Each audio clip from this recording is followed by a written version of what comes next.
Il y a donc deux notions qu'on va aborder aujourd'hui, la gap et l'earn-out.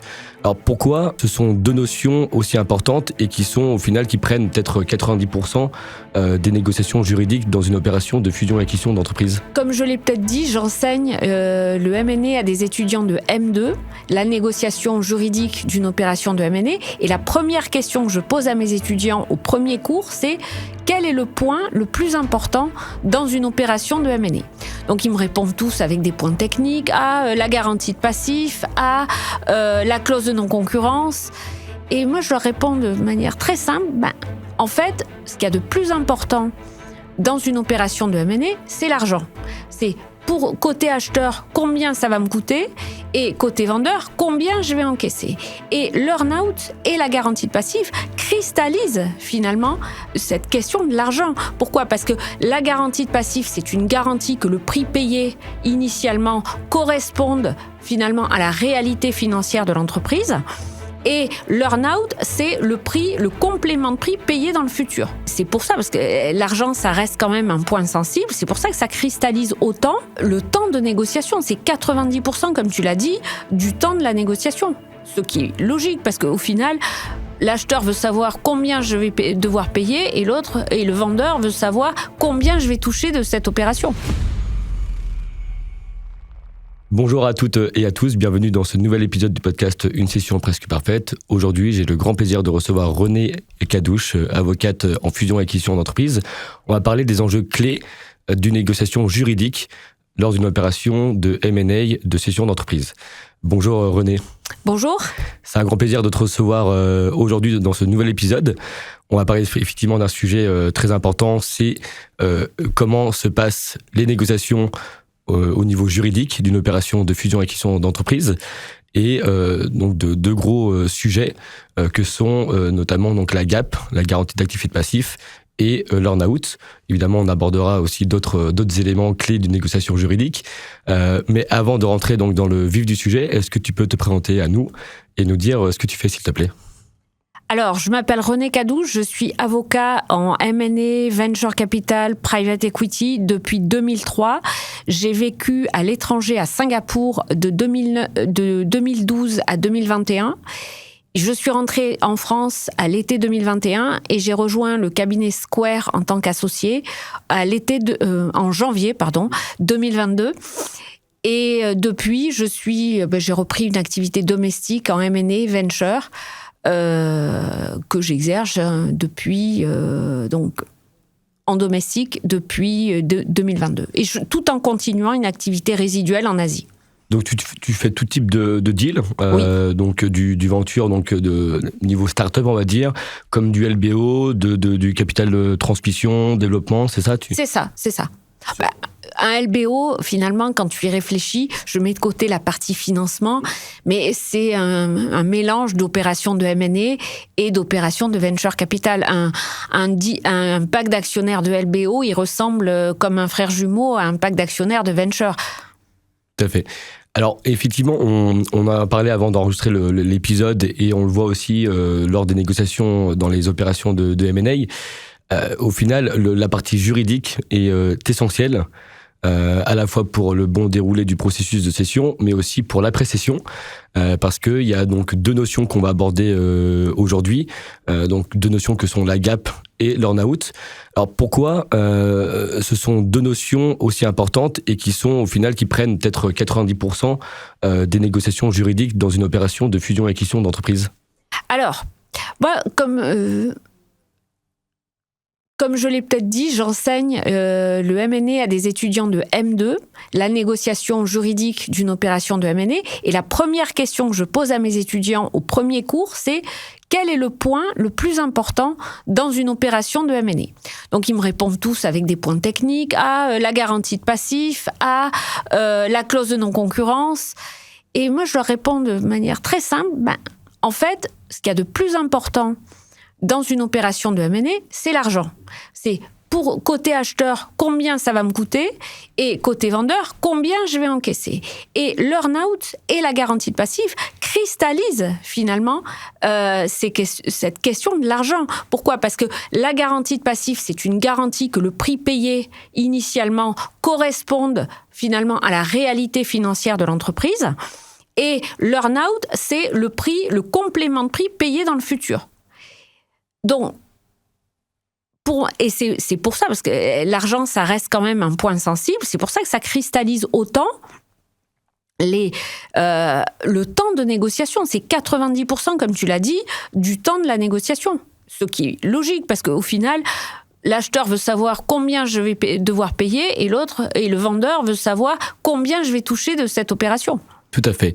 Parce que toi, tu te rends compte que la plupart des dirigeants que tu accompagnes ne font pas forcément au courant de ces... ils sont au courant, évidemment, du complément de prix, mais par exemple de la garantie d'actifs et de passifs. Est-ce ils savent à quel point ça prend du temps dans les négociations et à quel point c'est vraiment essentiel pour le bon déroulé du processus et surtout pour l'appréciation ? Alors moi, ce que j'essaie de faire, c'est avant même de commencer à travailler, je leur explique un petit peu comment ça va se passer. Quelle est l'importance de la garantie de passif ? Que oui, il faut en donner une parce que c'est normal, mais qu'après, mon rôle, c'est de bien la cadrer.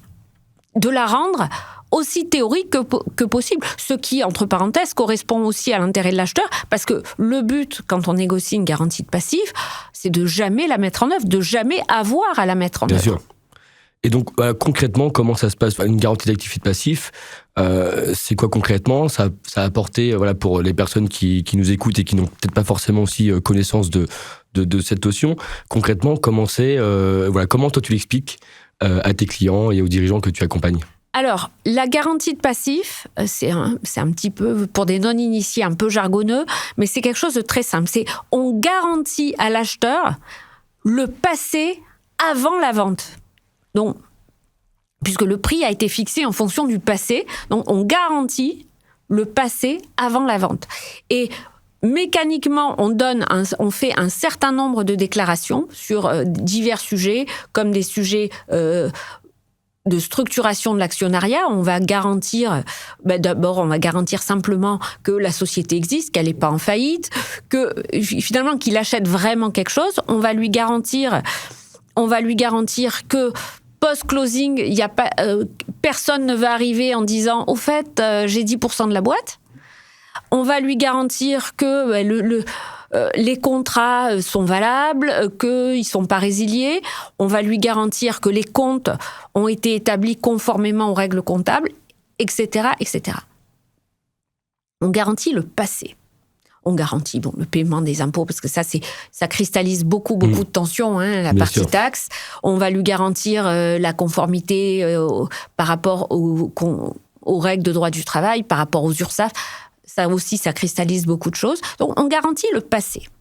Donc, on donne un certain nombre de garanties et on s'engage à indemniser l'acheteur en cas d'inexactitude de ces déclarations et garanties qu'on a faites. En d'autres termes, je prends un exemple, on a garanti que toutes les taxes avaient été payées en temps et en heure. 6 mois après la vente, l'administration fiscale arrive, redressement fiscal sur l'exercice antérieur, par exemple. L'acheteur sera en droit de réclamer une indemnité au vendeur, parce que la garantie qu'il aura donnée sur les impôts ne sera pas conforme à ce qui s'est passé. Et est-ce que c'est pas dur donc de trouver un compromis, parce que forcément le vendeur voudra minimiser cette garantie et l'acheteur voudra la maximiser, ça veut dire donc il voudra se sécuriser au maximum. Donc à quel point c'est parfois difficile de trouver un point d'entente et pourquoi ça cristallise autant les négociations ? Parce que est-ce que souvent les vendeurs ont peur de cette garantie d'actifs et de passifs ? Alors, ça cristallise beaucoup les tensions parce que, comme tu le dis très bien, les acheteurs, ils veulent être garantis sur tout et n'importe quoi. Et c'est aussi mon rôle, moi, en tant que conseil du vendeur, de dire là, ça va pas être possible. Je te donne 2 exemples. Dans une opération, alors en l'occurrence, c'était une opération en Asie, mais l'acheteur voulait une garantie au terme de laquelle on lui garantissait que les systèmes IT étaient adéquat en fonction du business. Et là, j'ai dit, c'est hors de question qu'on vous donne cette garantie-là, parce que moi, j'en sais rien. Le vendeur, c'est pas un professionnel de l'informatique. Il peut pas savoir si c'est adéquat par rapport à l'activité. Donc, j'ai dit, ça, on va oublier, c'est impossible. Il nous demandait, dans une autre opération, là aussi, c'était en Asie. J'étais côté vendeur. On vendait 3 boîtes à Hong Kong et à Singapour. Et l'acheteur nous demandait une garantie de conformité à tout le droit de la concurrence. Et là, le vendeur n'en savait rien.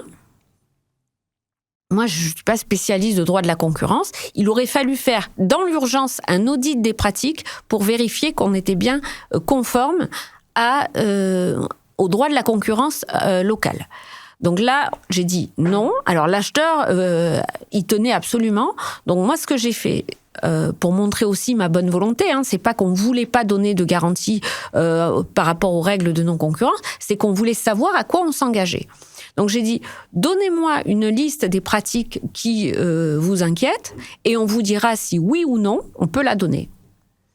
C'est ce qu'ils ont fait et puis finalement, on a trouvé un accord. Donc le risque, c'est aussi pour les acheteurs de vouloir tout garantir, tout et n'importe quoi. Et donc ça, c'est aussi à moi, en tant qu'avocat de vendeur, de circonscrire. Et dans ces moments-là, justement, selon toi, quelles sont les qualités essentielles que doit avoir un avocat pour essayer justement de à la fois défendre les intérêts de son client et aussi rassurer l'acheteur? Alors, par rapport... Bon, déjà, il faut être à l'écoute de tout le monde, à l'écoute de son client et à l'écoute de la partie adverse. Parce que c'est pas aussi du caprice, c'est moi qui paie, donc j'ai tous les droits. C'est pas du tout ça. Il y a des concerns qui les animent et il faut comprendre pourquoi. Et essayer de trouver autant que possible les compromis nécessaires pour avancer. Et moi, ce que je fais en tant que conseil de vendeur, c'est que je demande à mon client de relire la liste des garanties, parce que lui seul sait ce qu'il a fait avant, moi je ne sais pas, et de faire cet exercice plusieurs fois, parce que la liste des garanties, elle est longue, c'est rébarbatif. Au début, ils sont concentrés, ils lisent bien, et puis après, ils lisent en diagonale. Donc, il fait cet exercice plusieurs fois, au regard de telle garantie. Ah, celle-là, je peux la donner, celle-là, je peux pas, celle-là, je peux, mais voilà ce que j'ai fait, donc on va l'exclure. Et je lui demande de faire cet exercice plusieurs fois. À mi-chemin, on descend toute la liste des garanties ensemble pour vérifier qu'on n'a rien raté, qu'on a bien exclu ce qui doit être exclu. Il refait encore l'exercice tout seul. Et la veille de la signature, je lui refais faire cet exercice. De sorte qu'on a fait toutes les divulgations possibles, qu'on n'ait rien raté, qu'on n'a pas donné une garantie qui ne corresponde pas à la réalité. Parce que, encore une fois, le but, c'est de rendre la garantie la plus théorique possible. Donc beaucoup de pédagogie, beaucoup. Surtout pour les primo-vendeurs ou les dirigeants dont c'est la première opération, pour qui c'est la première opération. Aussi, mais même pour des vendeurs qui ont déjà vendu, parce que cet exercice-là, alors effectivement, ça va plus vite, mais parce qu'ils comprennent l'importance de cette liste. Bien sûr, c'est rébarbatif, mais ils comprennent l'importance de cette liste. Mais je m'en dispense jamais parce que, par définition, je ne sais pas ce qui s'est passé avant. Moi, j'ai pas une boule de cristal pour savoir ce qu'il a fait en 2022. Donc ça, c'est un exercice que je fais systématiquement. Alors, en France, évidemment, la garantie d'activité passive n'est pas obligatoire. Est-ce que toi, tu vois quand même une tendance à la systématiser dans la majorité des deals et surtout même pour les petites entreprises? Systématiquement. Même, j'ai vendu à une toute petite boîte dans le Sud en 2023, c'est des amis de la famille. Elle prenait sa retraite, donc vraiment, néanmoins, il y avait une garantie de passif. Et est-ce qu'il y a quand même beaucoup de différences parfois entre un deal en dessous de 5 millions de valorisation et un deal au-delà de 5 millions de valorisation, entre les tendances de marché et les pratiques? Qu'est-ce qui change concrètement entre la gap pour un petit deal et la gap pour un gros deal? En réalité, pas grand-chose. Il y a plus de complexité pour un gros deal, notamment plus dans les compléments de prix et des réajustements. Mais pour la garantie de passif, évidemment, c'est la même chose. Bien entendu, pour un gros deal, il y a quand même plus souvent des filiales, voire des sous-filiales. Donc on va à chaque fois, toutes les garanties, on les étend et à la société cible, mais également aux filiales, voire aux sous-filiales s'il y en a. Donc tu as parlé de complément de prix là, René. Est-ce que tu peux nous rappeler, même si tu l'as évoqué aussi en préambule, est-ce que tu peux nous rappeler ce qu'est concrètement un complément de prix et nous dire en quoi en fait et dans quel contexte ça a du sens pour le cédant comme pour l'acheteur, mais l'acheteur il a plutôt intérêt parfois aussi à mettre en place des compléments de prix, c'est peut-être parfois dans son intérêt, mais pour le vendeur, parce que comme on l'a dit avant même d'enregistrer l'épisode, ça freine parfois les cédants. Ils ont peur parfois du complément de prix parce qu'ils ont peur de ne jamais être payés en fait sur la totalité du prix. Alors, les compléments de prix, là aussi, sauf dans un cas très particulier où le vendeur prend sa retraite et auquel cas il va faire un accompagnement de 3 à 6 mois.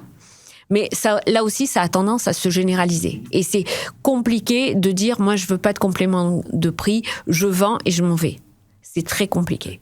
Et parce que les acheteurs veulent que le cédant reste dans la boîte rachetée, et donc rien de tel que l'incentiver, pardon pour le franglais, que le motiver, que lui payer un complément de prix qui sera fonction de sa performance.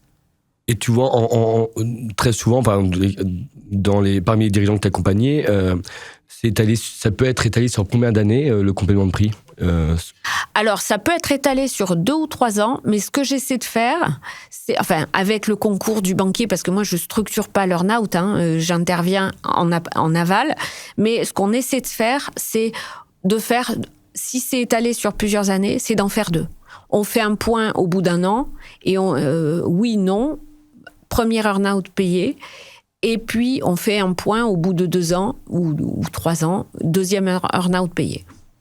Et pourquoi les dirigeants ont aussi peur du complément de prix Pour quelles raisons en fait ? Parce que, à juste titre, ils ont peur que ce soit jamais réglé, parce qu'ils se parlent entre eux, et tout le monde a entendu parler de mauvaises expériences.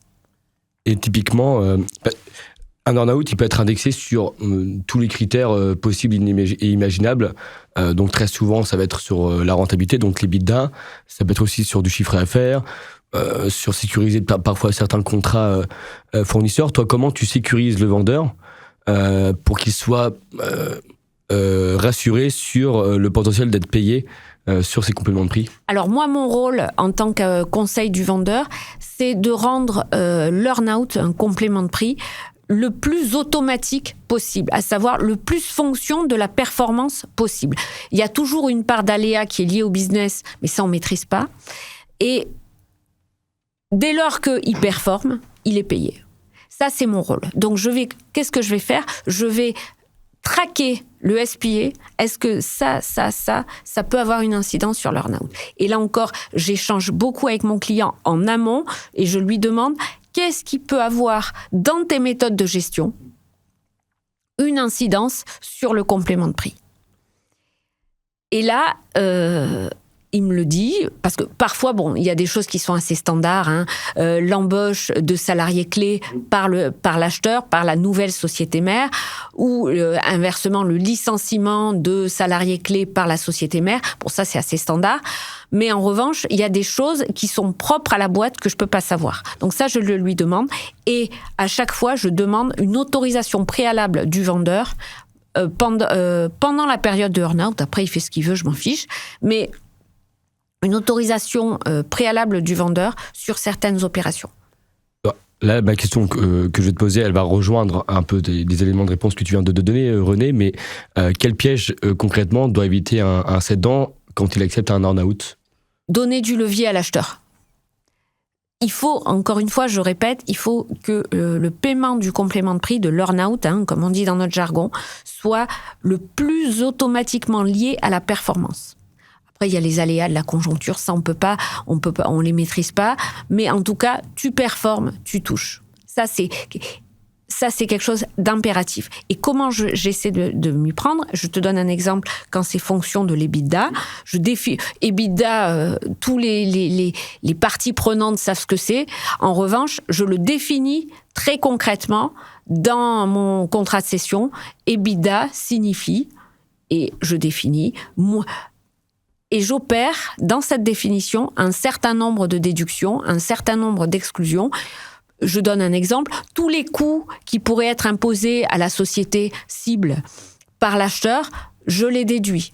Toute la dette intragroupe, je la déduis. Pourquoi ? Parce que l'acheteur, en tant que nouvelle société mère, peut imposer à sa nouvelle filiale, donc la société rachetée, des management fees pour faire remonter du cash vers la société mère et donc déduire d'autant l'EBITDA. Ça, non, forcément. Et tout ça, j'essaie de l'enlever. Et d'une manière générale, comme je le disais, je traque le SPA à la recherche de la moindre incidence sur l'earn-out. Et j'insiste encore, pour ceux qui nous écoutent, c'est soyez transparents avec vos avocats. Et c'est vrai pour l'earn-out, c'est vrai aussi pour la garantie de passif. Soyez transparents, dites tout.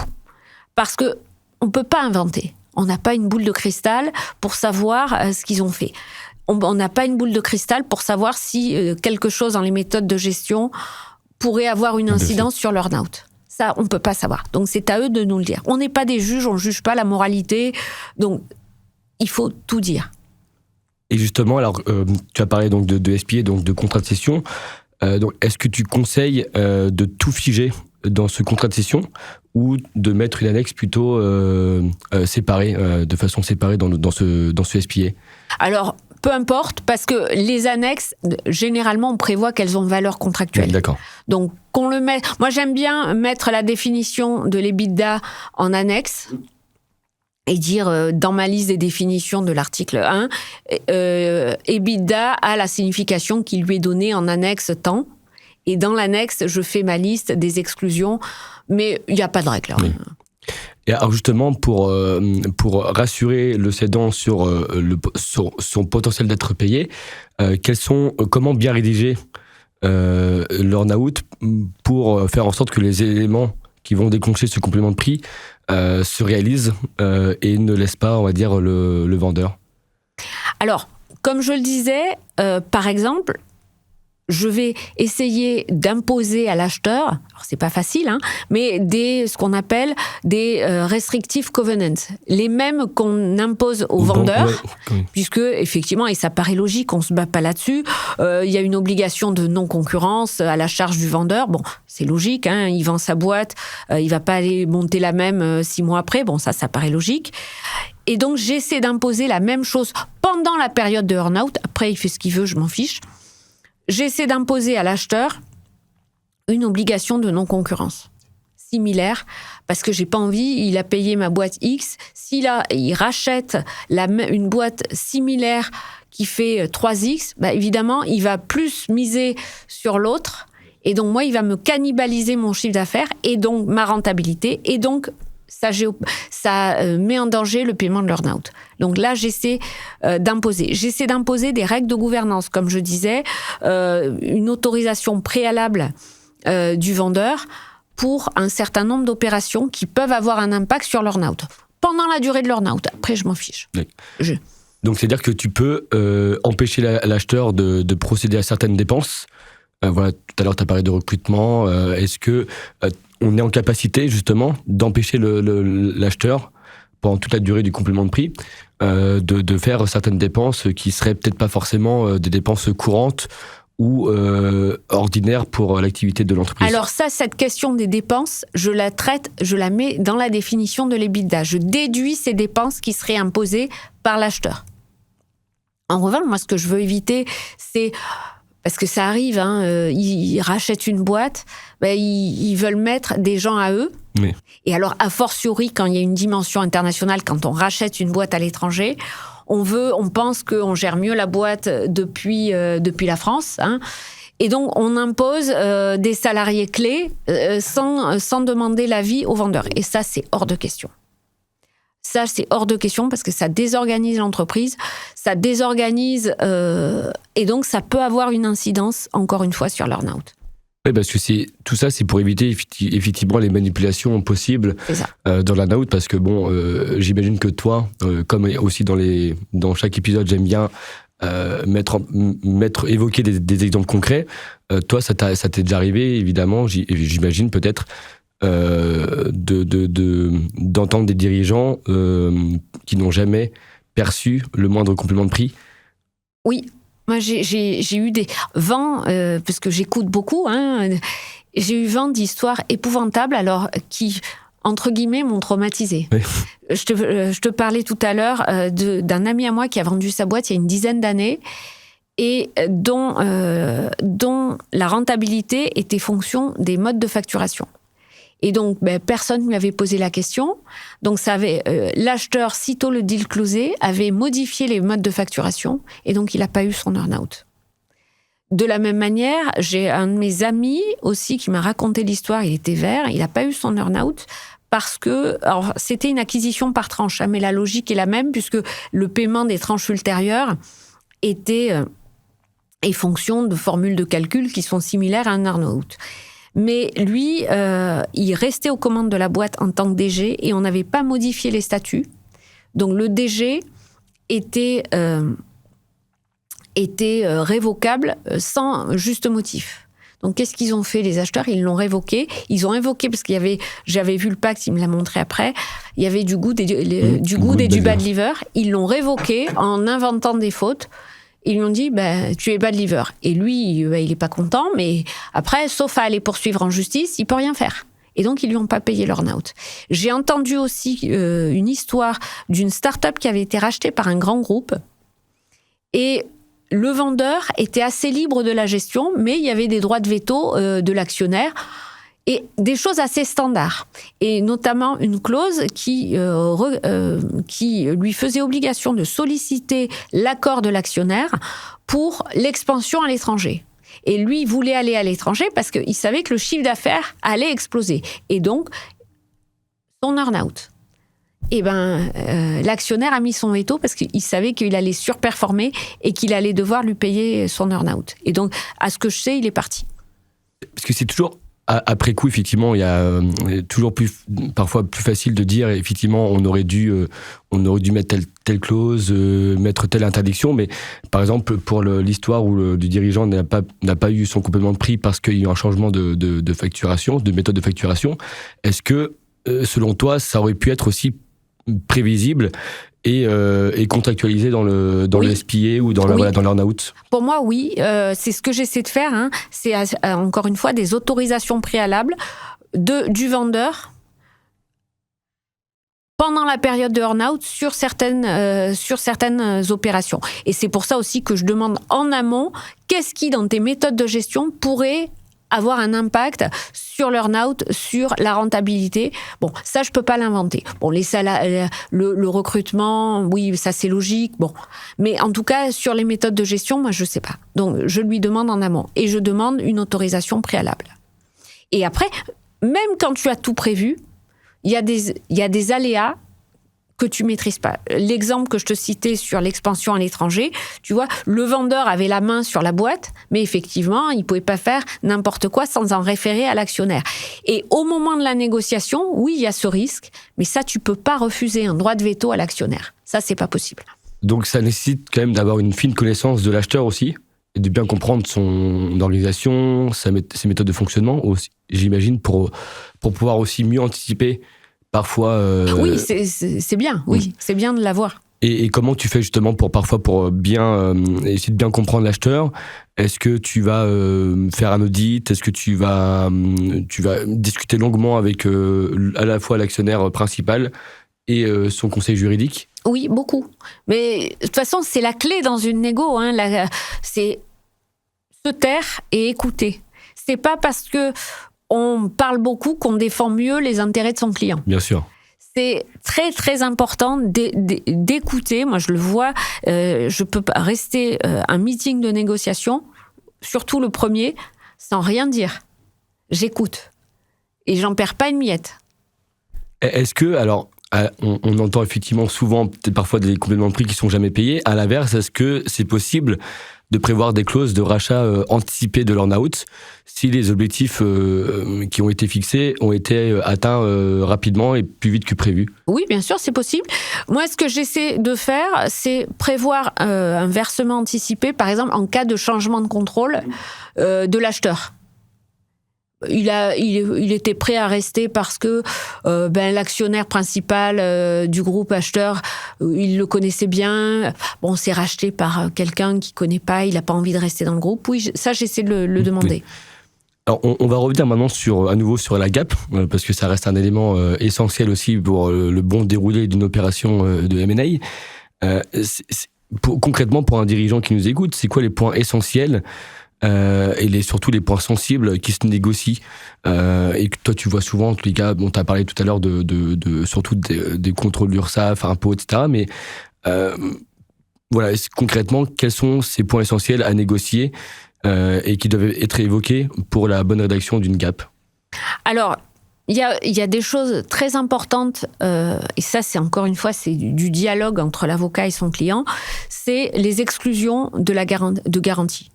Par exemple, on a fait un truc pas bien, il faut le dire. On n'est pas là pour juger. On n'est pas juge de la bonne moralité. Ah, c'est pas bien, je te tape sur les doigts, t'as fait des bêtises quand tu étais aux manettes de ta boîte. Donc ça, c'est très important. On les négocie bien. Ensuite, comme je disais, il y a des garanties standards sur l'activité, les comptes, l'actionnariat, l'existence de la société, la non-faillite. Bon, ça va. Généralement, on sait à peu près ce qu'on vend. J'ai rarement entendu parler, ou alors dans les livres, d'une boîte qui avait été vendue alors qu'en réalité, les actions n'existaient pas. Ça existe, ça doit exister puisqu'il y a eu des arrêts. Mais enfin, c'est quand même pas la majorité. Ça, c'est pas là-dessus qu'on se bat. C'est surtout sur le contenu, les exclusions, et puis surtout la mise en œuvre de la garantie. Oui, tout à fait. Ce qu'on appelle dans notre jargon le de minimis, de maximis, à savoir le plancher de la garantie, toutes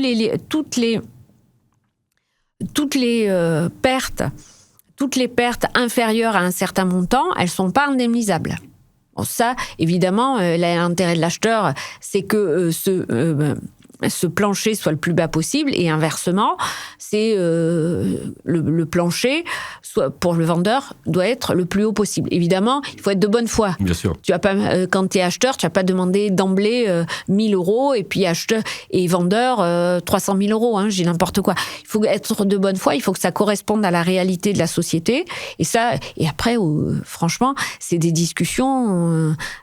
Oui, en gros, on baisse la partie qui tient la plume, elle met un seuil, soit trop haut, soit trop bas, selon qui tient la plume, et ainsi de suite. Puis toi, tu divises. Bon, c'est de la discussion. Tu marchandes, pour parler franchement. C'est du marchandage. Puis après, ce qu'il y a d'important aussi, qu'on négocie beaucoup, c'est le de maximis. Donc, c'est le plafond de la garantie. Et parce qu'il ne faut pas qu'un vendeur se retrouve à devoir débourser du fait de la mise en œuvre de la garantie plus que ce qu'il n'a reçu. Donc, généralement, c'est une fraction, le plafond de la garantie, c'est une fraction du prix de cession, qui peut aller jusqu'à la moitié, mais pas plus. Enfin, moi, en tout cas, c'est hors de question qu'on rende la totalité du prix. Il y a des pratiques de marché, justement, pour le plafond. C'est entre un tiers et la moitié. C'est ça. Et donc, le plafond, enfin, une partie donc, du prix de vente est séquestrée, entre guillemets, mis de côté. Et donc, le vendeur... parce que lui, ce qui l'intéresse, tout début, tu l'as très bien évoqué, c'est au final, c'est une question d'argent, c'est combien le vendeur touche au moment de l'opération. Donc, parfois, il y a des vendeurs qui ne comprennent pas pourquoi ils ne vont pas. Il y a une partie du prix qui va être bloquée pendant la durée de la gap pour sécuriser l'acheteur si jamais il y a des passifs qui ont été identifiés.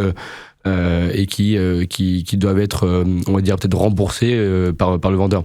Donc, est-ce que c'est quoi la durée de la gap classique, une durée de la gap classique, et comment le vendeur peut libérer justement ce plafond pendant la durée de la gap?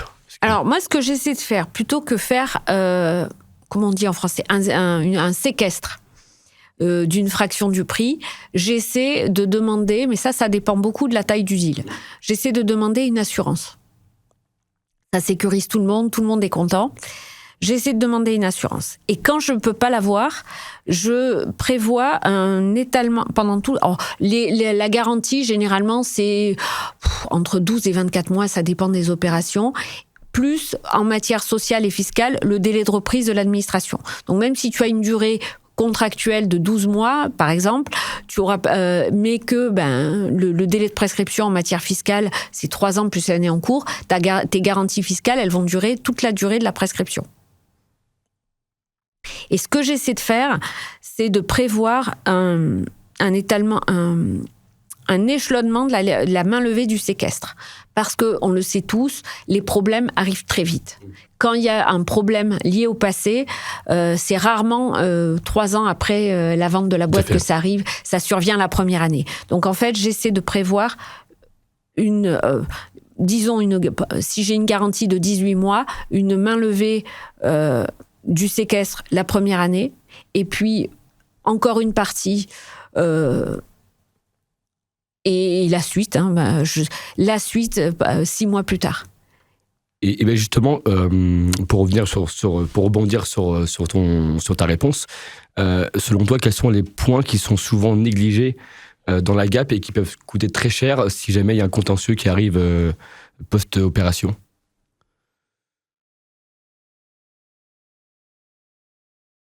Alors, c'est justement ces exclusions de garantie qui peuvent coûter très cher, parce qu'on n'a pas tout dit. Et ça, encore une fois, je répète, mais c'est extrêmement important de tout dire à son avocat. Tout. Je te donne un exemple. Je négociais une opération, et puis mon client m'appelle, il me dit « René, il s'est passé ça. Tu crois que je dois le dire à machin ?» Je dis « Mais c'est pas que je crois, c'est que tu dois lui dire. » « Oui, mais c'est pas important. » Je dis « Peu importe, tu lui dis tout. Tu es le plus transparent possible. Comme ça, on viendra jamais te chercher. » Et je lui donne un exemple où on pourrait venir le chercher. Et il comprend tout de suite, il divulgue tout. Okay. Mais parfois, c'est pour ça qu'il y a aussi souvent des contentieux, c'est parce que l'avocat, il a fait ce qu'il a pu.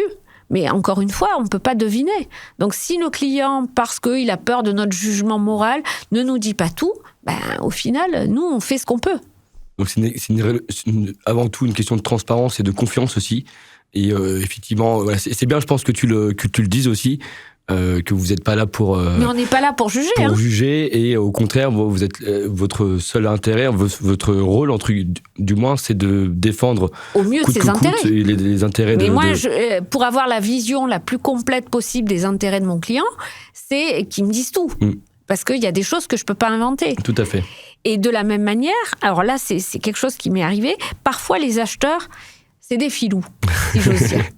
Outre l'earn-out pour avoir du levier, mais ça c'est de bonne guerre puisqu'ils restent dans la légalité, c'est dans les petites lignes, si j'ose dire, dans les clauses qu'on relit jamais, ils prévoient que toutes les limitations de la garantie qu'on a prévues, elles sont pas applicables en cas de négligence. Alors c'est quoi la négligence ? Oui, tout à fait. Et là j'ai un exemple concret. J'ai travaillé quand j'étais en Asie dans une opération. Et les vendeurs, c'était des hommes de l'art. Ils étaient très bons dans leur business, ils performaient beaucoup. Mais alors, les chiffres, le droit, la fiscalité, ça leur passait totalement au-dessus. Et donc, il y a une règle à Singapour qui veut qu'on est assujetti à la TVA qu'une fois un certain seuil de chiffre d'affaires franchi. Donc, 1 million de Singapour dollars, ça fait à peu près 500 000 euros. D'accord. Et dès la première année, tellement ils avaient performé, ils ont franchi ce seuil. Et ça, ils se sont sentis, ils se sont jamais déclarés. Fast forward, 10 ans plus tard, ils veulent vendre. Donc le banquier voit ça, il tombe de sa chaise, qu'ils se sont jamais déclarés à la TVA, et il trouve un acheteur intéressé. Donc effectivement, on est transparent, et ça a une incidence sur le prix, mais l'acheteur, bien entendu, demande des garanties. Donc moi, tout mon rôle en tant qu'avocat dans cette opération, c'était de circonscrire au maximum cette garantie liée au risque TVA. Donc je le fais bien, je négocie, je le mets dans mes disclosures, donc dans mes divulgations, partout où je peux, où ça peut y faire référence indirectement ou directement. Et on négocie bien un plafond de garantie. Et puis, dans les petites lignes, dans la mise en œuvre, il y avait écrit toutes les garanties prévues, toutes les limitations prévues au présent article ne seront pas applicables en cas de négligence, fraude, négligence. Et là, on était en plein dedans, parce que c'est eux qui ont absolument pas qui se sont pas déclarés. Donc là, j'ai dit au client, là, il faut tenir bon. C'est un no-go. Si on n'arrive pas à obtenir un compromis, c'est un no-go. Tu peux pas t'engager parce que tu risques de devoir rembourser plus que ce que tu as perçu, puisque tous les plafonds qu'on a mis, ils seront pas applicables. Le banquier à côté de moi, donc qui était conseil du vendeur, abonde dans mon sens. Il faut pas y aller, tant pis, deal breaker, on fait pas le deal. Et donc, on a réussi à obtenir que, hormis cette question de TVA, après vérification, qu'il n'y ait pas d'autres cas de négligence, et hormis cette question de la TVA, les garanties ne seraient pas applicables, enfin, toutes les limitations ne seraient pas applicables. Mais si on n'avait pas fait attention, en fait, tout ce qu'on avait négocié pour cette question de la TVA servait à rien. Ah oui. Donc parfois, c'est des gros filous. Hein. Merci beaucoup René. Donc effectivement, on a bien évoqué à la fois la garantie d'activité passive et l'earn-out, donc qui sont, et à nouveau je le rappelle, essentiels pour le bon déroulé d'une opération et surtout pour la précession. On va maintenant évoquer aussi la partie précession. Comment bien préparer juridiquement son entreprise pour une opération de cession, acquisition d'entreprise. C'est quoi les éléments clés que le dirigeant doit préparer? Voilà. Alors, il faut commencer. Bon, déjà, il faut anticiper en amont. À mon avis, il faut commencer à regarder 12 à 18 mois avant. Eh bien. Et faire un véritable audit de la boîte. Hein. Parfois, on peut faire ce qu'on appelle une VDD. Tout à fait. Mais en tout cas, même de manière informelle, hors procès, commencer à vérifier tout ce qui s'est passé dans la boîte et à régulariser tout ce qui est régularisable. Regardez la table de capitalisation, par exemple. Est-ce qu'elle est pas trop complexe? Si oui, la simplifier. Regardez les contrats. Est-ce qu'il y a des contrats qui sont un peu tangents? Où est la propriété intellectuelle? Est-ce qu'on est bien assuré?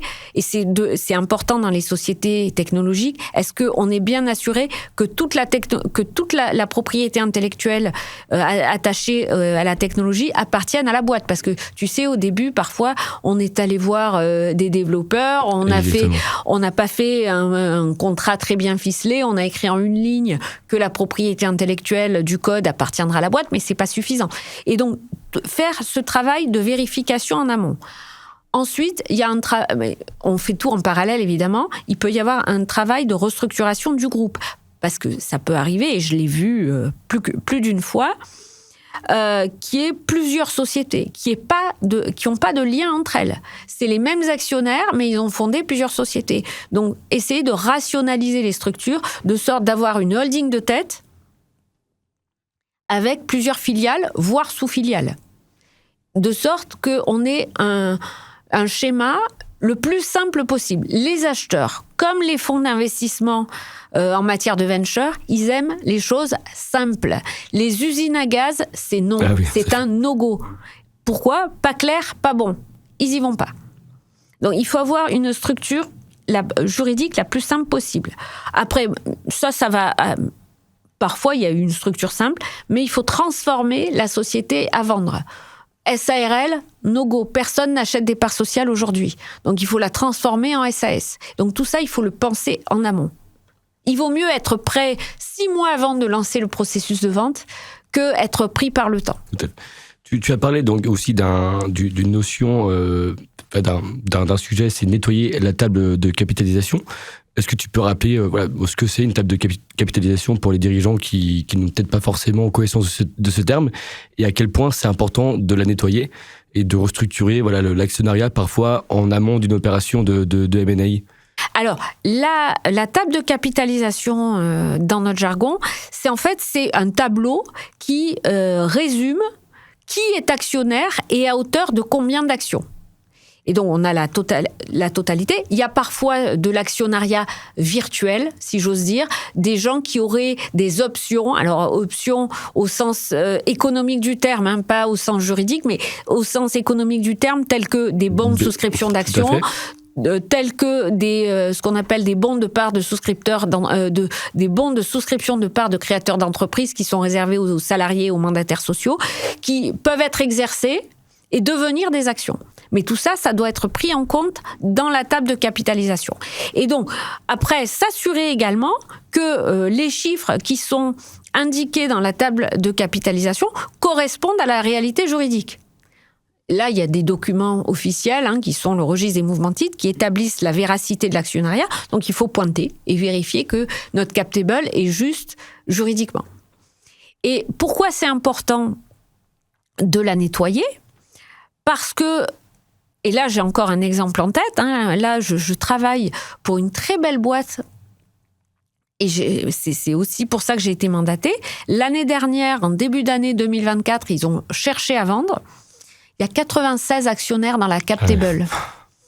96 actionnaires, personne n'a eu l'idée de se regrouper en SPV. Tout à fait, personne n'a eu l'idée de mettre dans le pacte une obligation de se regrouper en SPV. Alors, à 96, ça prend du temps. Là, il faut s'y prendre très en amont. Il faut évidemment Mais au moins, ça aurait eu le mérite d'exister. Oui. Parce que maintenant, il fallait aller les voir un par un, avec chacun qui a du levier. Donc, il a cherché à vendre. Évidemment, l'acheteur était super intéressé. Il a vu ça, il est parti en courant. Pourquoi ? Parce que même si dans le pacte, il y a ce qu'on appelle des dragues longues qui forcent ceux qui ne voudraient pas vendre à vendre, si certaines conditions sont remplies. Mais en pratique, il faut bien obtenir leur signature à un moment.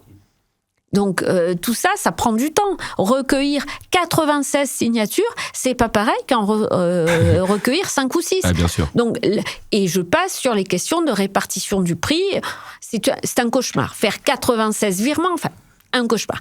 L'acheteur a dit non. Donc c'est vraiment très très important d'avoir une cap table la plus en amont, la plus clean possible, la plus simple possible, par groupe d'actionnaires. Donc ça veut dire que tu recommandes parfois aux vendeurs de faire sortir certains actionnaires bien en amont du processus ? Soit les faire sortir, soit soit les regrouper. Et c'est important. Donc, quand on fait ce travail de préparation en amont, quand il y a plusieurs actionnaires, généralement, il y a un pacte. Donc, on va regarder le pacte, comment il s'applique. Est-ce qu'on ne peut pas demander à des petits actionnaires de se regrouper ? Nettoyer. Dans quelles conditions, je parlais de BSPCE, dans quelles conditions ils peuvent les exercer. Tout ce qui est exerçable, on va leur demander d'exercer un instant de raison avant la vente. Idem pour les BSA. Bon, voilà. C'est à faire un gros travail de restructuration de l'actionnariat en amont. Parfois, c'est pas nécessaire. Parfois, la cap table, elle est assez simple. Je pense notamment à des sociétés qui sont VC-backed, donc où il y a des VC. Bon, là, c'est assez simple. Il y a l'équipe fondateur, il y a les fonds, peut-être un ou deux angels ou un SPV d'angel, plus le pool de BSPCE. Là, ça, c'est assez simple. Mais ça, c'est un monde idéal. Parfois, c'est pas toujours comme ça. Oui, tout à fait. C'est-à-dire, est-ce que parfois tu constates que la mauvaise structuration juridique d'une opération a un impact sur la valorisation, direct ou indirect ? Ah oui, il peut y avoir un impact. Clairement, je te parlais de cet exemple avec la TVA. Oui, clairement, il aurait payé bien plus cher la boîte s'il n'y avait pas eu ce problème de TVA. Oui. Et ça veut dire, toi, tu conseilles de préparer, que les dirigeants préparent l'opération 6 à 18 mois au niveau juridique. Donc de te solliciter à ce moment-là. Au moins, s'ils prévoient de faire une opération de cession, de te contacter pour que toi, tu fasses un peu une to-do list de tout ce qu'il y a à voir. C'est ça. Or, parfois, c'est assez simple. Parfois, c'est bien tenu. Tu vois, là, je te parlais d'opérations que j'ai faites. Là, c'était hyper clean. Une holding, des filiales en France ou à l'étranger. Enfin, hyper clean. Mais parfois, c'est un peu chaotique. Et donc, dans quel cas tu peux recommander aux dirigeants aussi de restructurer juridiquement son groupe, par exemple de tuper, de fusionner, voilà, c'est dans quel cadre ça arrive parce que toi qui as travaillé aussi à l'international, donc j'imagine que tu as travaillé aussi pour des groupes qui avaient des multifiliales, etc. Donc comment tu les conseilles et à quel moment tu leur demandes de restructurer juridiquement leur groupe? Le plus en amont possible. Dès qu'ils commencent à penser à un process de vente, c'est vraiment c'est 12 à 18 mois. Parce que ce travail d'audit préalable, de nettoyage de la table de capi, de restructuration, on le fait en même temps. Souvent, on procède aussi par rapport de titre. Par exemple, quand il y a plusieurs sociétés qui sont détenues par les mêmes actionnaires, bon, après, ça pose des problèmes de valorisation, bon, mais j'essaie aussi de faire ça par rapport de titre. Idem pour la propriété intellectuelle. Alors après, il y a des enjeux fiscaux. Si tout est en France, il y a des enjeux fiscaux français. Parfois, il y a des enjeux, s'il y a des filiales à l'étranger, il y a des enjeux de fiscalité internationale où ça va être taxé. Comment ? Moi, j'avais travaillé quand j'étais en Asie sur une opération, un groupe dans le textile balnéaire, dans les maillots de bain, qui avait des sociétés partout. C'était le même action. Enfin, c'est un mari et sa femme, ils avaient fondé ça. Ils avaient fait fortune, hein, vraiment. Et ils faisaient du retail et de la vente en gros. Mais alors, il y avait des sociétés partout, y compris dans les BVI, y compris à Hong Kong. En Indonésie, il y en avait 2, une pour le retail et une pour la production. Mais tout ça... Et donc, on a d'abord... moi, je suis rentrée dans le process, peut-être... c'était quand ? Début 2015, et le deal s'est bouclé début 2017. Parce qu'il y avait un énorme travail, parce que après, il y avait BVI, bon, il y avait de la compta, bon, il fallait tout régulariser au niveau comptable, enfin, l'horreur. Et on procède souvent par rapport. Parce que c'est plus simple que faire des tubes. Parfois, c'est pas toujours admis par les droits locaux. Donc, et donc la fiscalité, nous en France, on a ce système qui est pas mal quand tu apportes des actions, qui est le report ou le sursis à imposition, qui s'applique toutes conditions par ailleurs réunies, mais qui a au moins le mérite d'exister quand c'est des actions. Il y a certains pays où quand tu fais un apport d'action, tu dois quand même payer l'impôt à la plus-value.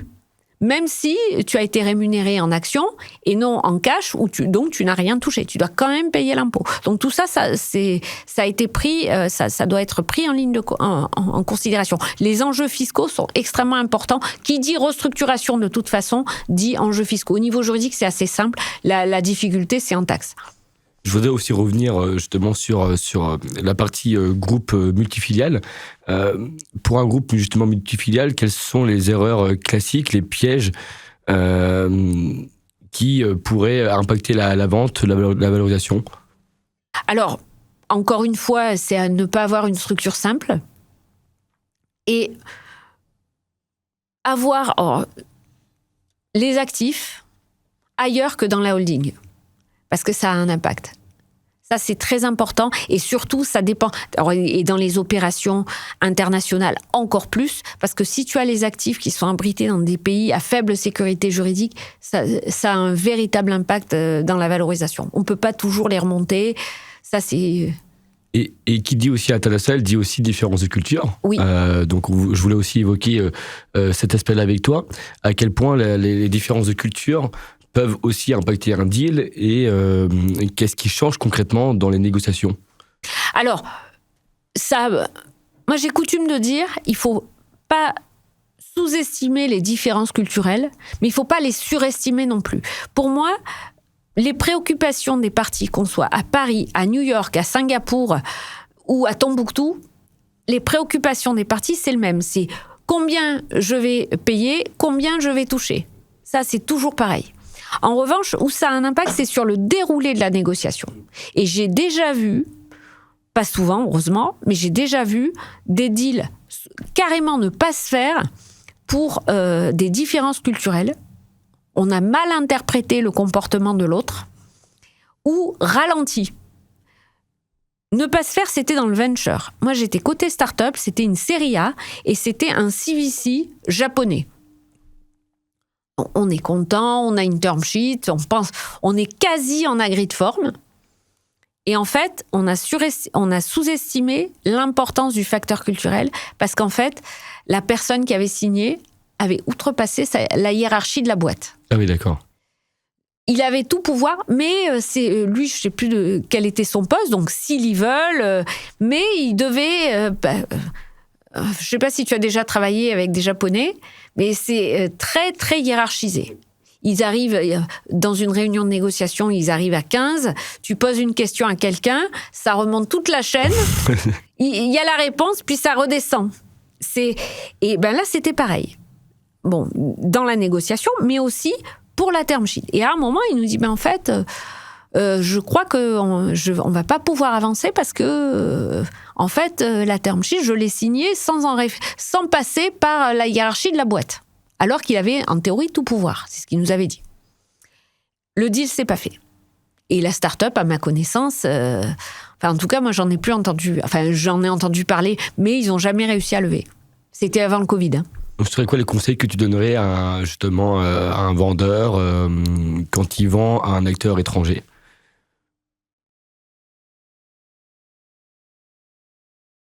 Encore une fois, d'écouter.